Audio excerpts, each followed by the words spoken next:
दरम्यान काँग्रेसचे आमदार विजय वडेट्टीवार यांनी भाजपच्या एका मंत्र्यावर गंभीर आरोप केले आहेत। पश्चिम महाराष्ट्रातील एक मंत्री महिलेच्या मागे लागलाय असा आरोप वडेट्टीवार यांनी केला। महिलेच्या मागे लागलेली अशी व्यक्ती मंत्रिमंडळामध्ये असणं लज्जास्पद असल्याची टीका त्यांनी केली आहे। तर शिवसेना युबीटीचे खासदार संजय राऊत यांनी थेट मंत्री जयकुमार गोरेंचं नाव घेऊन आरोप केला।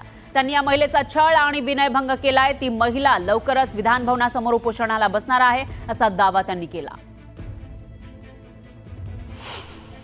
एक मंत्री, पहिलवान मंत्री, रोज व्यायाम करणारा विवस्त्र फोटो एका स्त्रीला पाठवतो। पश्चिम महाराष्ट्रातला 10 दिवस जेलची हवा खाऊन येतो।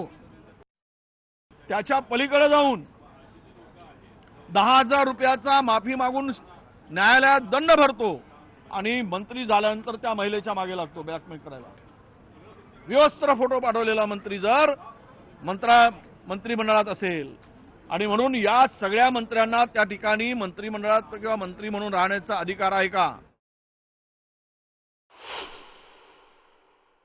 आज कुठेतरी साताऱ्याचा एक विषय का सांगलीचा एक विषय आलेला आहे। एका महिलेने एका मंत्र्याच्या विरोधात तिथं कंप्लेंट केलेली आहे। त्याच्या खोलात सुद्धा आम्ही जाणार आहे। त्यामुळे हे जे चुकीच्या प्रवृत्तीचे लोक जे सरकारमध्ये जाऊन बसलेत आणि त्या ठिकाणी मस्ती करत आहेत, त्यांना त्यांची मस्ती उतरवण्याची वेळ आलेली आहे।